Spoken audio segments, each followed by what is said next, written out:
This is the Budget Minded Traveler Podcast, episode 17. Welcome to the Budget Minded Traveler Podcast, your source for the tips and tactics that will inspire and equip you to travel the world. And the best part, it won't break your bank. And now, the Budget Minded Traveler herself and your host, Jackie IRL. We're so grateful to Osprey Packs for partnering with us and supporting the podcast, so please stay tuned for more about them later on. I have an opportunity for you to join me in real life for some real travel. Here's the latest Jump Adventures update.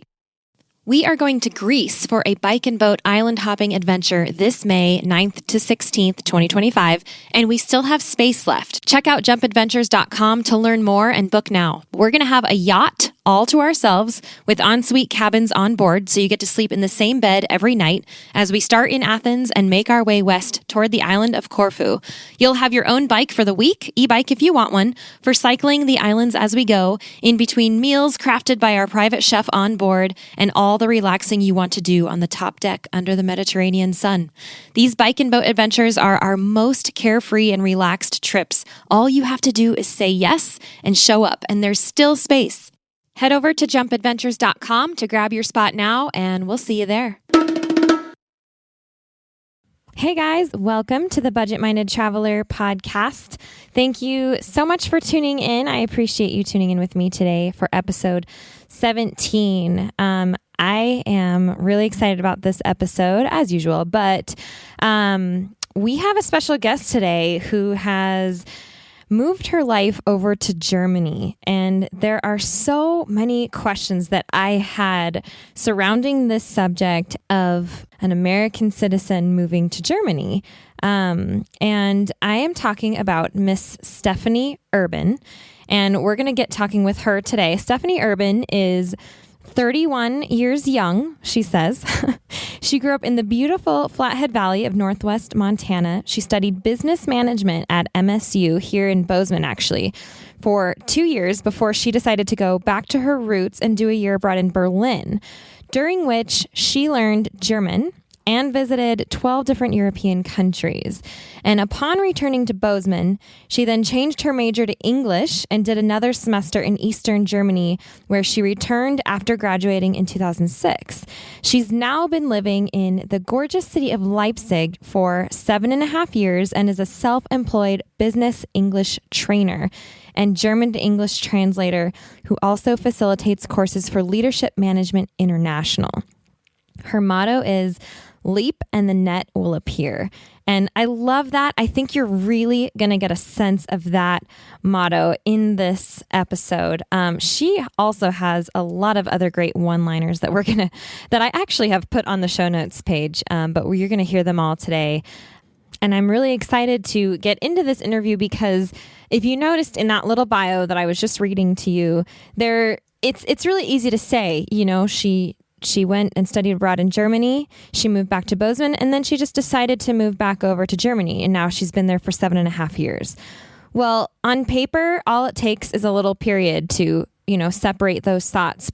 But without a little help, we're not going to understand how that actually happened. And that is the purpose of this interview, is to show what happened in between there, how she was able to move her life overseas and, find the legal way to stay abroad, essentially. So I personally am very excited to learn about this because I'm sure I'm going to use it at some point. And I know that it's a popular question for a lot of travelers.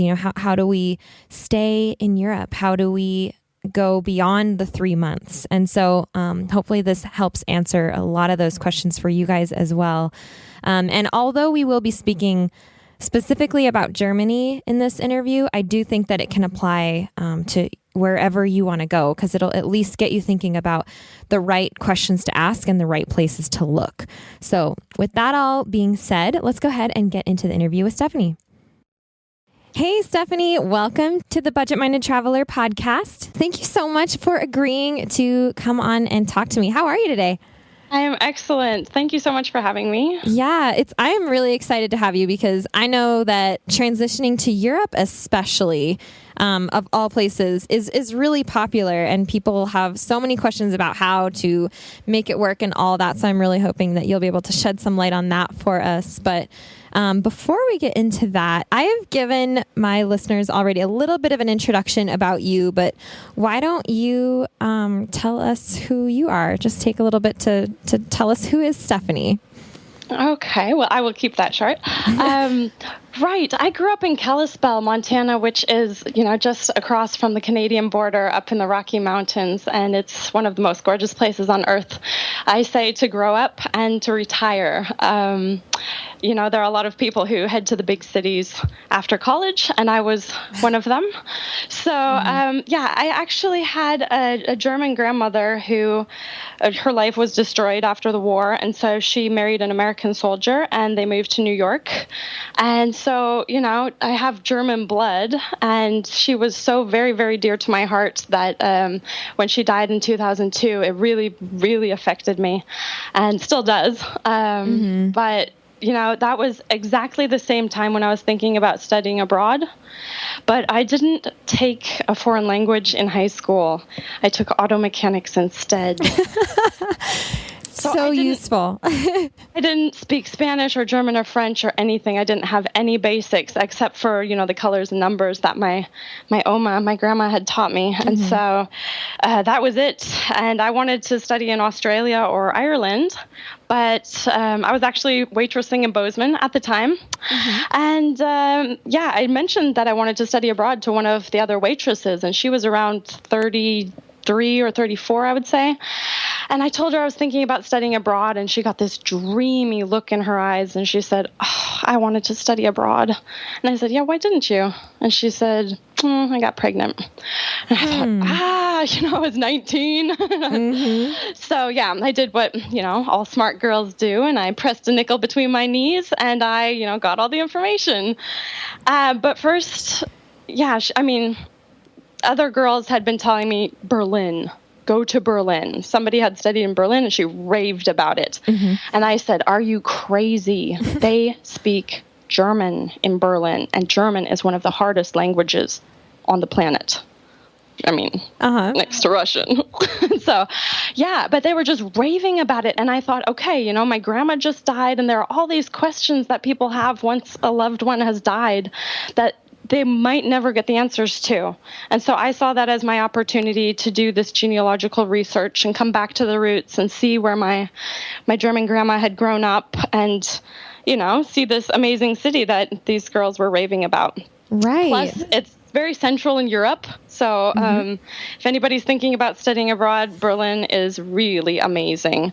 And it's a springboard for Europe. You can go in all different directions for so cheap, with EasyJet or Ryanair. Yeah. And it's just, ridiculously cheap compared to American flights. Right. And so, I did that. But first I had to learn German. So I did a 6-week crash course in Germany, and that was absolutely terrifying. But after 3 weeks, I completely stopped speaking English, and I spoke German for an entire year, and I became fluent very quickly.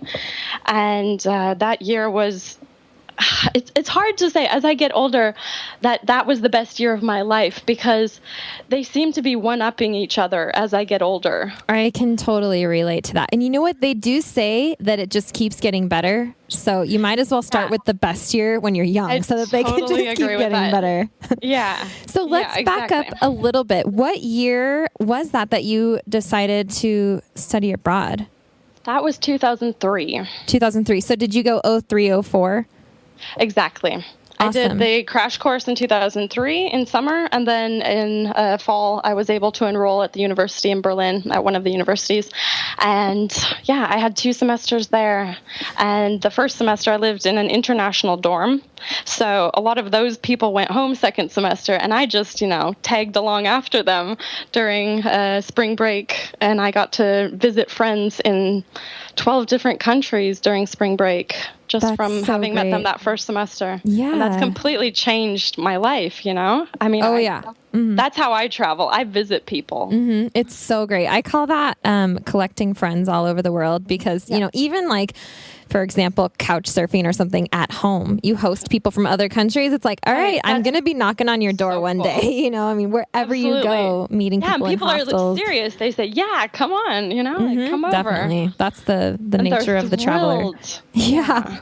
Absolutely. So this program that you did in Germany originally, you did a crash course. Was it part of a study abroad program, like through your school? I'm just curious. It was, yes. MSU Bozeman helped me set that up. They had a partner university in Lutherstadt-Wittenberg, which is very close to, well, it's not far from Leipzig, so it's about an hour south of Berlin. Okay. And, you know, they helped me set up a host family, and the host family helped me do everything once I got there, you know, with cell phone and bank account and all of that. Okay. So that was your first year in Germany. And then what happened? You came back to the States because that's when I met you. So I know you were back. I just bounced back and forth. That's all I've been doing. So my first 2 years were in Bozeman. My third year was in Berlin. Then I had 3 semesters in Bozeman. And you know that feeling, you're not homesick. You are, they call it Fernweh in German. And that's like longing to travel. Yeah. You know, and you feel torn between home and abroad. And you don't really feel like you belong anywhere anymore. You feel like you belong all over the place. Yes. And your heart is completely scattered all over the place. I think we actually, just real quick, we were in the same place at that time because I studied abroad 0304 in Costa Rica, and you had been in Germany that year, and then we came back. And so you guys, I actually met Stephanie in an Italian class, which that's right. My listeners know where that went, because then I actually ended up going to Italy after that. But this is how I know you, is from that Italian class. That's exactly right. That's where it was. So I completely understand what you're saying right now. You just feel torn. I mean, you leave part of yourself somewhere. Obviously, you're going to be missing that. So, yeah. You'll never be the same again. No. But I think that's a good thing. Yeah. Oh, yeah. It's amazing. No, your mind is opened, and you're at home all over the world all of a sudden. Yes, that's exactly it. Yeah. So then you must have gone back.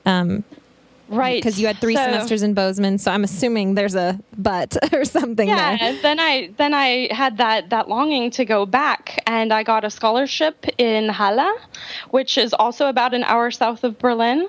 And I didn't particularly like Halle from what I'd seen of it, but, you know, this scholarship paid for my room and board, and I thought Berlin is so close, I can go anytime.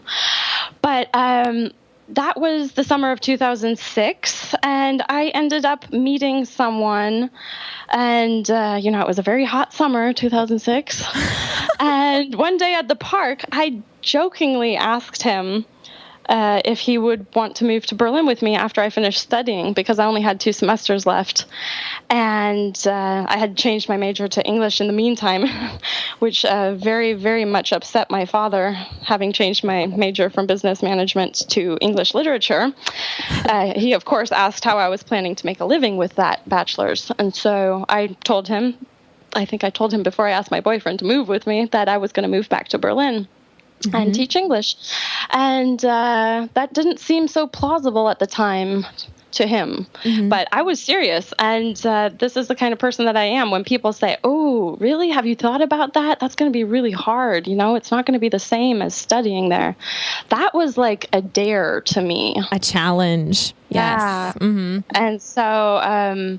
Right. I asked my former boyfriend if he would like to move to Berlin with me after I finished studying, and he said, why not?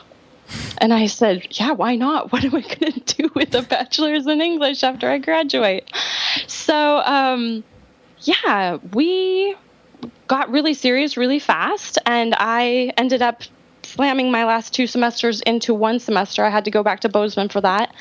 And that was the closest thing to suicide I've ever done. Oh, man. So much studying and waitressing 20 hours a week and just trying to keep that long distance relationship alive with, you know, 8 hours difference. It was exhausting. I was an emotional and physical wreck by the time I graduated in December of 2006. And I got on a plane 2 weeks after I finished the semester.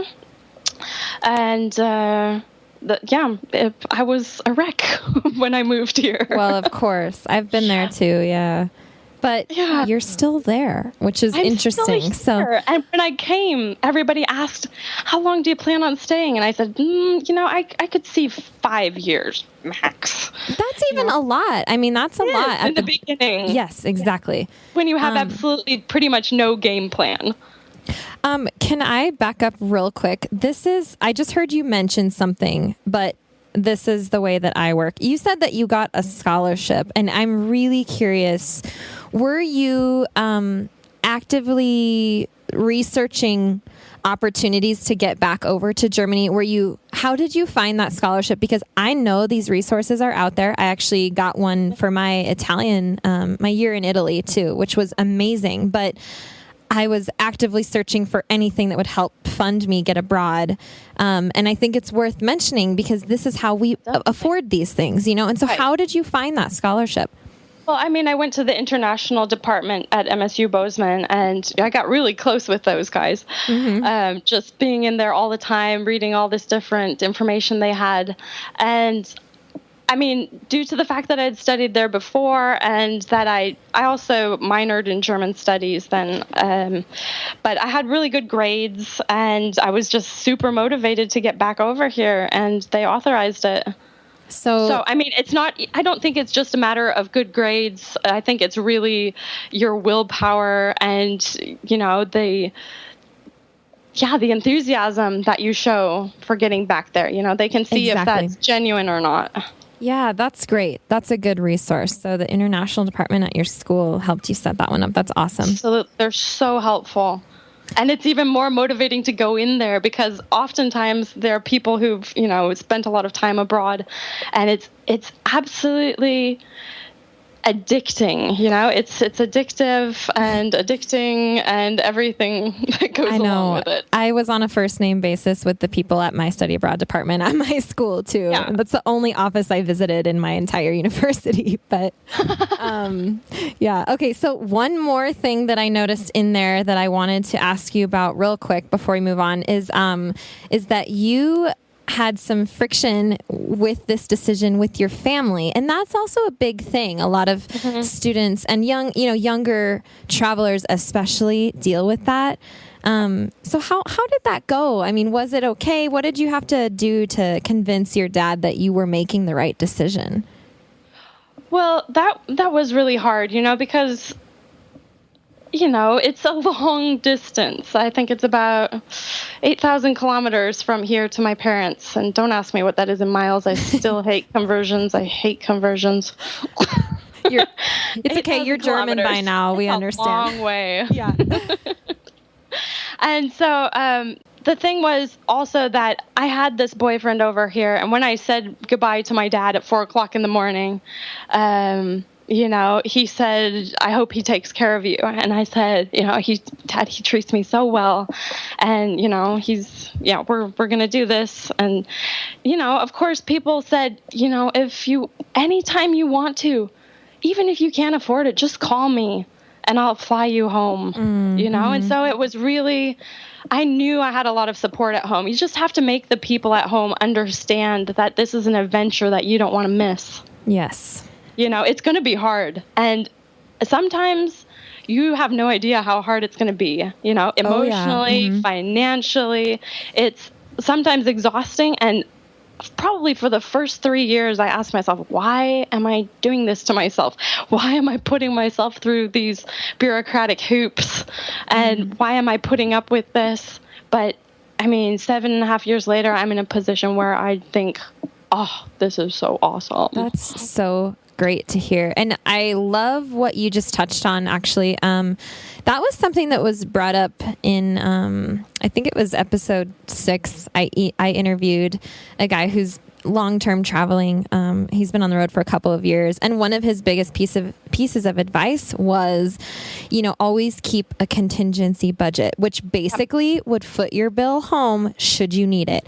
And, he said in that episode, you are even from wherever you are in the world, however far away you go, you're 24 hours from home, if you just buy that flight. And so maybe that's a really good thing to use as a, as a great, not excuse, but like a comfort to tell your family, Exactly. by the way, I can come home if anything goes wrong. You know, Yeah. if it doesn't turn out to be what I want it to be, I can come home. Yeah. Right. So Yeah. that's great. Awesome. And I mean, I've said that to some of my German friends who've moved to the States, you know, because I just know how much that impacted me just to have people saying that, you know. She married an American and they have a daughter now. And I told her one time, you know what?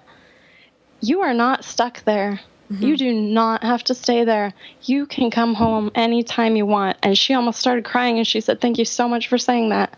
Because it's like, you know, you're not really doing it to prove something to other people. You're doing it to prove something to yourself. And sometimes, you know, that's, that was a reason why I made it through the first 3 years, was because even though it was rough in the beginning, I didn't want to throw in the towel. I didn't want to admit defeat. Right. You know, I mean, I probably would have been in the same position at home anyways. Yeah. That's when the economic crisis started. And what was I going to do with a bachelor's in English? Yeah. No, you might as well be in Germany. Yeah. Exactly. That's great. Okay. So thank you for revisiting that with me, because that was actually, I think, really good. But so moving on, we know now that you have spent a year abroad in Germany and then another semester and then busted it out so that you could move back as soon as possible. So I have so many questions about that because there's so many things that go into that. I mean, the logistics of just moving your life to Europe. You are an American citizen. You have one passport, correct? Still am. Okay. Yep. So how does one go about, I mean, did you do this legally? Did you have visa, job? Like, what did you do? Can you shed some light on that for us, please? I would be delighted to. Right. So I think I said before that I came over with basically no game plan, but I did come over with a German boyfriend waiting for me. Right. Okay. And that, of course, was very convenient because I could move into his apartment. When I got here, I basically holed up in his apartment for 2 months because I was destroyed. And it was February. It was January and February. Who doesn't want to hole up in an apartment? Yeah, so, exactly. Right. But when I got here, I came over on a tourist visa, and that was valid for 3 months. So for 3 months, I basically had no obligation to check in anywhere. Right. I was a tourist for 3 months. And after 3 months, he was supporting me. I came over with absolutely no money. I mean, I think I had $800 on my American account. Wow. But I also had student loans that were going into repayment pretty soon. Right, because you graduated, yeah. Yes. So I left that on my American account and, was fortunate enough to have a significant other who floated me for the first 3 months. And by float, I mean, we barely kept our heads above water. I lost all that beer weight. He put me on a bike. I mean, my Montana driver's license was not valid here. Some of the driver's licenses from the States are valid in Germany, but it depends on the driving conditions where you're from. Really? If it's recognized or not, yes. That's interesting, because we rented a car in Germany just last year. Yeah, you can rent it, exactly. As a tourist, you can drive in Germany, but not as a resident. Okay. So, coming from Montana, because you know what Montana driving's like. Yeah, well. You got one foot out the window. They don't trust us? It's an automatic. There's no streetcar. But no, I mean, in the beginning, it felt like I was 14 again because I could only get everywhere by bike, which is fine because this city is great for cycling. And I got to know the city really well that way. But in the beginning, I was a little bitter about that. Yeah. We'll come right back to that. Let's take a moment now to thank our wonderful show sponsors. Osprey is the market leader in technical outdoor, travel, and everyday packs. And I've personally used Osprey packs since 2015. My favorites are the Fairview Trek 50 for multi-day hikes, the Cirrus 24 for day hikes, the Transporter Rolling Duffel 60, which is my trusty check luggage for faraway adventures, and of course, the countless packing cubes I use to organize everything that goes in them. We are proud to support each other on the podcast and beyond. We love getting outside, and we want to see more people outdoors. So find out more and join us at osprey.com. So yeah, well then after 3 months, I had to get a residence permit. So I had to go down to the citizen's office and I had to tell them, okay, this is my address here. And right, so that is absolutely mandatory after 3 months of a tourist visa. You have to at least register with How did you know how to do that? I mean, how did you know how to do that? Actually, I called up the U.S. consulate. Okay. In Leipzig, and I got an appointment and I went through the metal detectors and everything, and I got in, and they basically just gave me a booklet called How to Germany, and they have a website for that called howtogermany.com. Awesome. And it's full of all the information you need. And so that was, in there for work permits and residence permits and health insurance and all of that. So that helped me. And I also asked them, do you know where I can get a job? I need to start working. And they said, we can't help you with that. Okay. We're not allowed to point you to different companies. So, you're on your own for that. And so I got my residence permit. And was that hard? No, it wasn't. What was that? Just an application? And what does that do for you? Well, it allows you to reside legally in the country. You make it sound so easy. Is it really that easy? It sounds easy, but then in order to stay, you also have to, get employment and show proof of health insurance. Okay. And and you also have to show proof of financial stability, meaning you should have some kind of startup money when you income, come, which I did not have. Yeah, more than $800 essentially. Exactly. Yeah. So the residence permit, they award you with conditions, basically. Exactly. Did it cost you money? That's not going to be your first visit either. Okay. Or your only visit, I mean. I can't remember if it cost me anything, but if it did, it was minimal. Okay. I mean, like under 50 euros or something. It wasn't that bad. Okay. Yeah, so, so I had to show proof of financial security, and since I didn't have any money, my boyfriend's parents showed proof of financial security for me, and also wrote a letter saying that they were financially responsible for me from this date until that date. Okay. So I have to say, in getting started here, him and his family were very, very, very helpful and bent over backwards whenever I needed anything. Right. So, that was, I recommend that to anybody who studies abroad or lives abroad, get a boyfriend or a girlfriend from that country, because it will just make your life so much easier and you'll learn the language so fast. That's one way to do it. Don't speak English with them. Yeah. Right. So I think good friends can do the same, and you never know where you're going to find those people. So just, keep an open mind about that. But yeah, this is really good to know. Yeah. Continue, please. So, I had to show proof of financial security, and then I had come over with an American travel health insurance. Okay. And in order to stay, then I had to get German health insurance, which is mandatory for all citizens.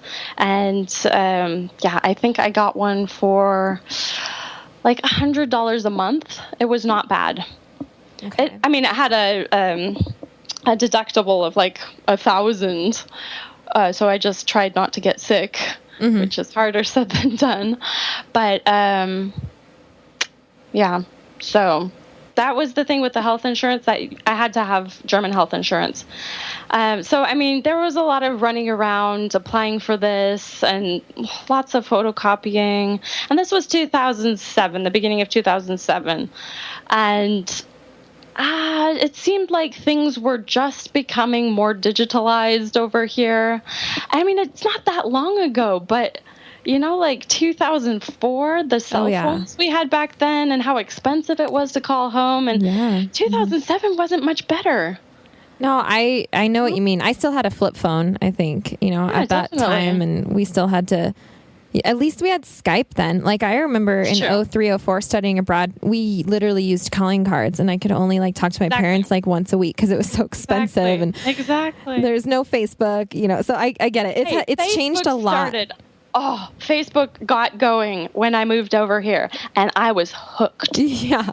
Well, And it's an amazing thing for keeping in touch across the world. Yeah. People complain about Facebook, and I know what they're doing with it, but this is my lifeline home, you know? Yeah, and it makes that 8,000 kilometers just shrink, because like you said, it could take you 24 hours to get home. But, you know, it's not just the time, it's the money also. Right, of course. Yeah. Yeah. So, Facebook has been also very, very, very helpful in keeping me over here, because it doesn't feel that far away. Yeah. You know, it could take me 24 hours to get home if I were living in the States. Yeah. You're right about that. If I were driving or something like that. I mean, even flying, it depends. Yeah. So how long did this residence permit last? Right. Well, then I had to apply for the work permit, or the work visa. Okay. At first, I had to find a job, because they will not issue that if you don't have work. Okay. So the thing is, what a catch-22. That's annoying. I know, right? It's like, which one comes first? Yeah. And I also had basically no idea where to look for work, because the consulate hadn't helped me at all. And it came down to it that one of my friends pulled out an old school telephone book. It was the Yellow Pages. And he said, here, language institutes. Here they all are. And I basically went through that like super old school and, you know, copied out the ones I liked or that sounded interesting or were close enough or whatever. And, you know, I spent the time calling them up, and, you know, my German was fluent by then, but telephoning in a foreign language is so intimidating. Oh yeah, definitely. And it's harder to understand too. I mean, through a microphone of any kind. Exactly. So yeah. Yeah. This is so interesting. It's so old school. I love it though. But one thing that I found that I still sometimes do when I call people on the phone, and I know I'm going to have to talk to them in German, is that in the beginning, I tell them I'm American and my German's not perfect yet, even though my German's pretty good by now. You don't know who's on the other end of the line. And if they think that your German is really good and it's not, or any language, you know, they might just take off and you're like on a horse without a saddle. Yeah. You know? And so I always prep them for that. This is not my native language. So please bear with me. And then it's like butter. They're like, oh, I can understand you so well. Oh my gosh, if my English were as good as your German, I would be so happy. That's so great. Then that just totally paves the way for the entire conversation. And that's at a the good end, strategy. they always tell me, your German is really good, even though it's not perfect, and I don't think it ever will be, and I don't think it ever has to be, you know, because there's so much charm that goes into accents and making grammatical mistakes. So yeah, you're right. Yeah, but prepping them in the beginning, that's really important. So I called all these language institutes up, and you know, a lot of them were very interested, and I got interviews very quickly. Wow. And so the thing was that teaching English here, at least, I mean, I didn't really want to teach at the international school in Leipzig, just because I'd heard, I don't know, I didn't want to be in one little expat ecosystem, if you will. Yeah. So I applied to all different kinds of private language institutes, and most of those institutes cannot offer teachers full-time employment. So there are a lot of freelancers, and basically mostly only freelancers. And I did not know what freelancing entailed. So anyways, I started applying and doing interviews, and the thing is, with freelancing, you have to teach at least 2 different institutes to be considered a freelancer. Okay. So basically, for the first 2 years, I ran around, picking up 2 hours here, 4 hours there, 8 hours there, until I'd scrape together around 30 hours a week. And I was teaching, you know, from 2.5-year-olds to 72-year-olds in every kind of English you can imagine. And I learned so much from my students. And I mean, those first 2 years were hard because it was like, a lot of shifting, like from jumping around with the kids, singing and dancing. An hour and a half of that is exhausting physically. Yeah, and then going to work well with as 70. on your voice. Yeah, and then, and then I was also teaching at business schools. So I also had business English, which is a whole nother ballgame. Definitely. It's just crazy. So in teaching business English to German students, I was forced to learn business German because I had to prepare and I had to correct their work. Mm-hmm. And there was a lot of translating. So that really, really, really helped me out. I mean, it was exhausting in the beginning, but that paved the way for what I'm doing now. And I really know to appreciate it.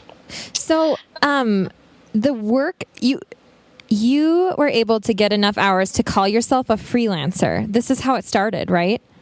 Exactly. And then so you have to work at these two places. Okay, so and then they awarded you the work visa? Exactly, and that was limited to 1 year. The first year. Time. Okay. Exactly. So you had to show after a year that you had been paying taxes in Germany. And that's another thing is that, you have to pay the taxes here.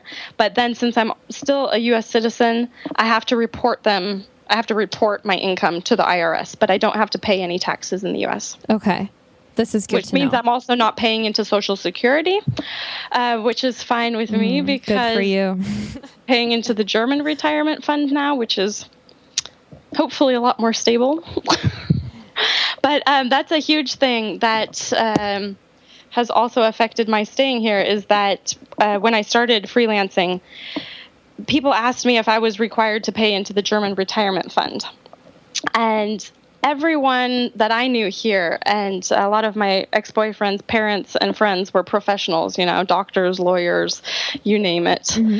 And everybody told me you're a freelancer. You're not required to pay into the German federal retirement fund. So don't contact them. If they contact you, ignore them and don't wake the beast, Yeah, okay. So I didn't. And, I went back to the Foreigners Authority to get my second work permit after a year, and they granted that to me. And then after another 2 years, so I guess it was 2011 that I applied for my next work permit, and the Foreigners Authority asked me if I was required to pay into the German federal retirement fund. And I said no. And they said, are you sure? And I said, pretty sure.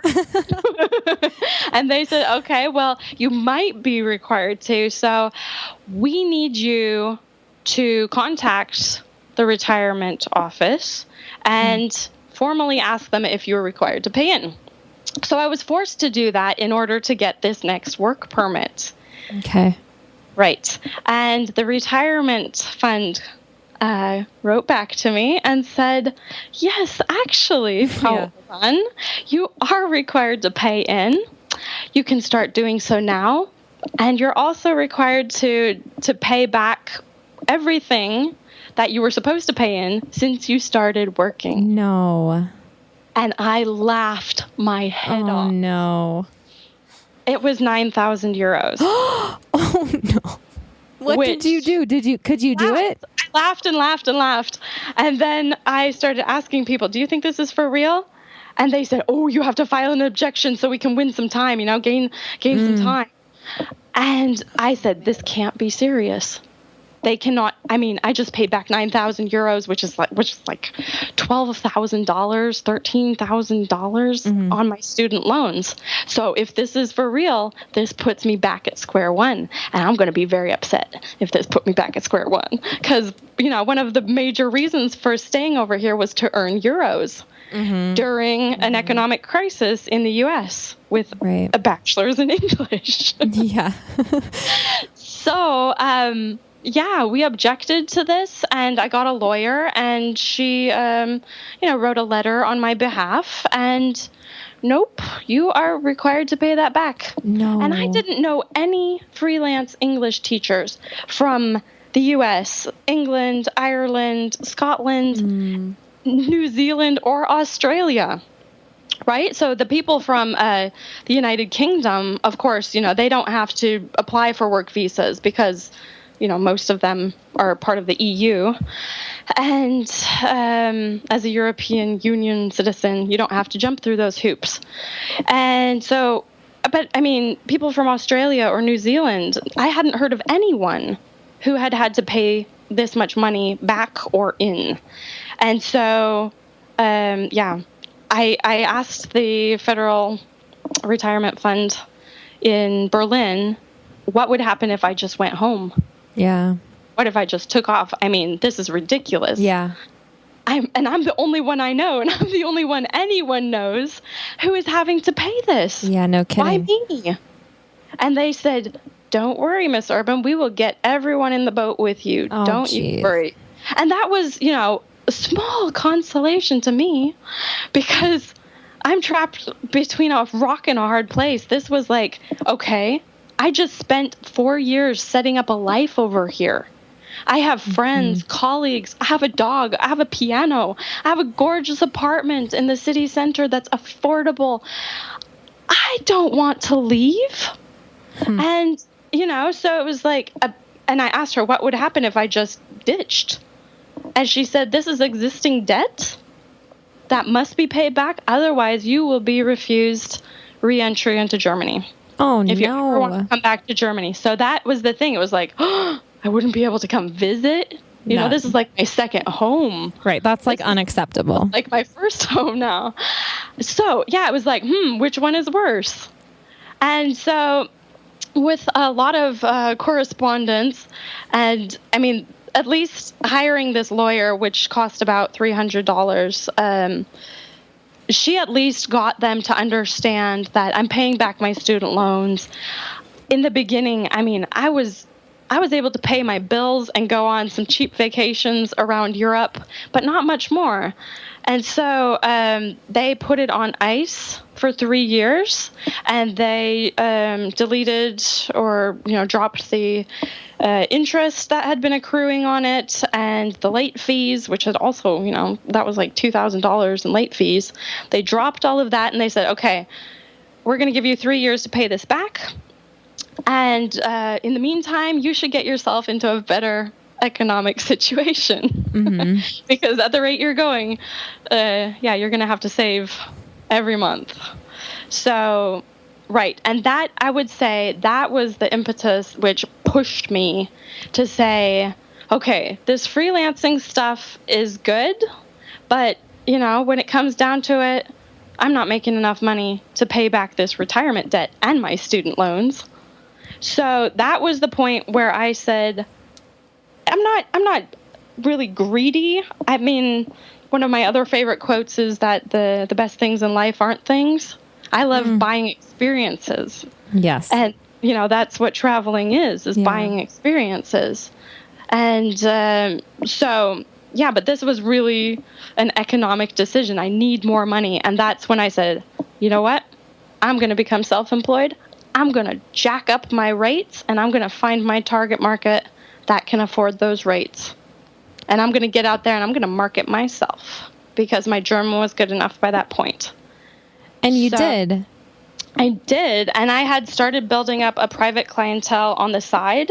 So I was teaching at different institutes, but then I started acquiring private clients, and mostly business people who, really wanted to improve their speaking skills, especially. And there are a lot of false friends between German and English. And so I can really expect or anticipate what my clients want to say. And if they use the wrong word, like irritate is different than irritieren. Like, there are words between certain languages that are so similar that you think they must have the same meaning, but they don't. Yeah, false cognates. Yeah, exactly. Yeah. Mm-hmm. So, I mean, I'd gotten my German to a good enough level that I was able to offer, these kind of services to private clients in the business world. And so they would write my invoices off of their taxes. Everybody is happy. I'm charging $80 an hour. And, I'm paying back my student loans. I've pretty much already got that retirement debt paid off. And wow. I mean, I'm working like 11 hours a week now. Oh my gosh, that's amazing. A week, yeah. Yeah. Some people 11 hours a day. Yeah, no kidding. So, I mean, I just feel like it was so difficult in the beginning, but everything is paid off, And literally. Now, yeah, literally. So that's, now when people ask me if I'm going back to the States anytime soon, I say no. Yeah, because you just earned your keep to stay in Germany. So. Yeah, why would I want to start all over? Yeah. And I mean, what am I going to do over there with a bachelor's in English? Right. But wow. yeah, so that's been a major reason to stay over here. And I also got involved with a company from the States that's only been in Germany since 2009. They're called Leadership Management International. And they offer leadership classes for management level and up, but they also have one for people between 15 and 30 called The Making of a Champion. Mm-hmm. And so I was actually at one of the trade fairs here, and I was out there doing acquisitions for, private clients to get together, to scrape together some more private clients. And I ran into this businessman who ended up acquiring me as a facilitator to offer their courses in English. And so, they'd been offering their courses in English, but didn't have a trainer, yeah. or at least not a native speaker. So, yeah, I mean, I've put, in German they say to put your eggs in a lot of different baskets. I kind of look at my work like an investment portfolio now. I really couldn't imagine anymore having one job, because the existential fear of losing one job is too big for me. I have like 12 jobs right now. I mean, so it's kind of like still being freelance, but I'm, considered self-employed. But I love that you're making it work and you figured it out. You were the trailblazer of your own, path essentially. And you figured it out. And I think one of the things that people can really take away from this is to complete your research at the beginning. If you're going to be moving to another country, make sure that you are paying into everything you need to pay into, because that was a big one to come back and bite you afterwards. But I mean, and there are a lot of logistics. I mean, I remember when I was not applying, but when I was going to go study abroad in Italy, and you probably had to do this too, get the visa for the Schengen states. And that was a pain. I had to fly to Vegas for that. And there was a lot of paperwork and a lot of things you have to do. But you know what? What? I didn't actually have to do that. Oh, it must have been something just with studying in Italy. But I mean, it was a lot of work. But you know what? Once that's over, then you just get to live it. And it's like having a baby. I've never had a baby. But me either. I haven't had a baby yet. But, people say, you don't remember the pain, once you have them in your arms. Mm-hmm. Okay. You totally forget the pain. And it was excruciating. I mean, I can't relate. I don't know, but yeah. No, that's just what I've heard. But I can imagine. Yeah, because it is a lot of. You have to go through so much paperwork. Yeah, but it's so worth it, and you never think about it once you're through it. Right. So this has been great. I feel like you answered a lot, and really kind of. I mean, to me, the way that I think about this is that's just like this dark thing that I don't know what exists there when you move abroad. I don't know how to make that legal. And you just shed light on it, literally. So it's I can see that now. You just got to work up the motivation and the courage, because it takes a lot of courage. Just listen to your heart. Mm-hmm. And that sounds cliche, but really, if you have any inclination to do it, you should do it, because that regret's going to eat you alive if you don't. Mm-hmm. I definitely say that too. That's great. Yeah. And just making it, I mean, you've done it. It's doable. A lot of people have done it. And you know what? We're like a generation of back to the roots, because when people talk about Americans, I'm like, who are you talking about? Well, yeah. We're a country of immigrants, and it's so fascinating. It's absolutely breathtaking to see where you came from. Mm-hmm, definitely. I agree. Then have the locals take you in like you're one of their own, because you kind of are. But, I mean, no matter where it is, whether you're from there or not, I mean, if you're even thinking about it, go. Just make it happen. Those are the exact words that I use. Really. Like, that's make it exactly happen. It's not going to fall into your lap. And nothing good in life just falls into your lap. You got to grab it. Yeah. You've got to make it a priority. But, I mean, you can do it. It's definitely possible. So doable. Yeah. So that really kind of leaves me with one last question, and you kind of already answered it, but I wanted to know what your plans for the future are, because I was going to ask if you're planning on coming back anytime soon or what.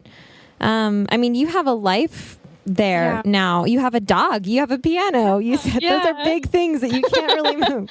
I mean, I can take the dog with me. I can sell the piano, but the thing is, it's the relationships that I've built here. If I even mention it, that I'm like, I borrowed some moving boxes when I moved into my new apartment 3 years ago. And the lady who loaned them to me said, you can use them. They were brand new, really nice moving boxes. She said, but I'd like to have them back. No problem, no problem. I put them in my basement and they molded. Of course, I can't give her back these boxes. So when she calls me up 3 years later and says, oh, do you still have those boxes? I'm like, oh, yeah, come on over, and I run to the hardware store and buy new boxes. And my neighbor saw me with these moving boxes. And like 3 people were like, oh, what are you doing with those moving boxes? I said, I'm returning them to someone I borrowed them from. They're like, oh God, I thought you were moving. Yeah. But yeah, that's the thing. You can always go home. It's always an option. But the longer you stay, the harder it is, because you have 2 homes now, Yep.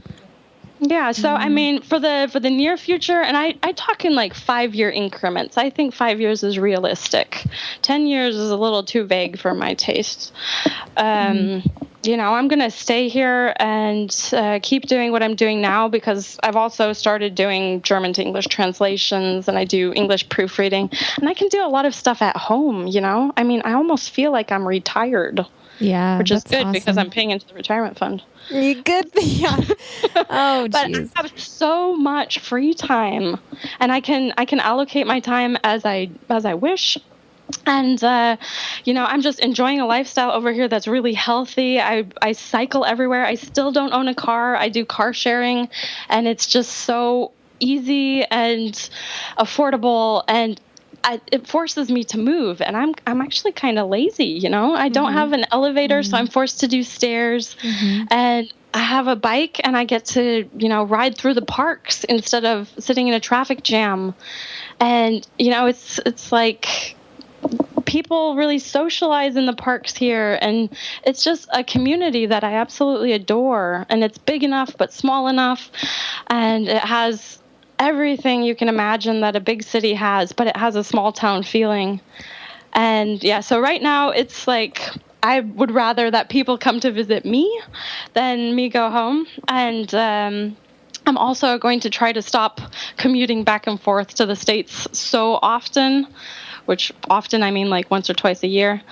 I just booked a trip to Australia for next spring. Nice. And I'm taking my sister with me. She's flying from Seattle, and I'm flying from Germany, and we're going to meet in Melbourne, and we're going to rent a camper and camp up the coast to the Great Barrier Reef over the span of a month.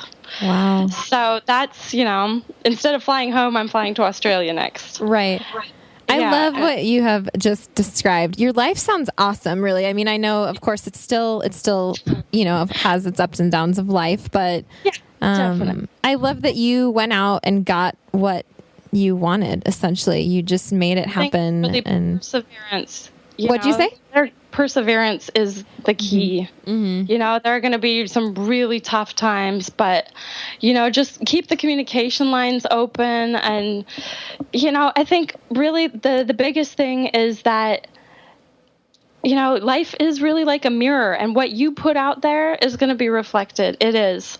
You know, the way you approach people, if you approach them with trust and understanding and compassion, that's going to come right back at you. And that's been my experience over here. You know, they say the Germans are, they say they're cold and rude, and that can be true, but it depends on how you approach them.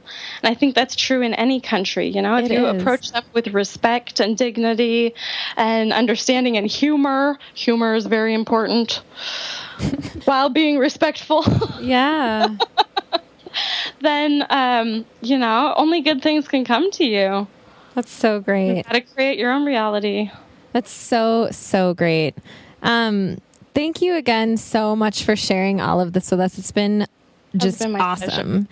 Is there anywhere that, just in case people want to say hi to you or want more information, I don't know, about what you do, do you have a website or anything where people can go? Yes. My website is Stephanie, STEPHANIE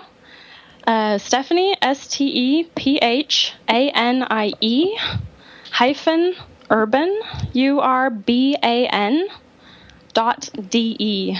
.de. Okay. I'm going to put that on the show notes page. Yeah. It's in German and English. So.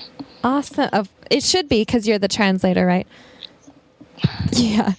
Showcasing right there. Exactly.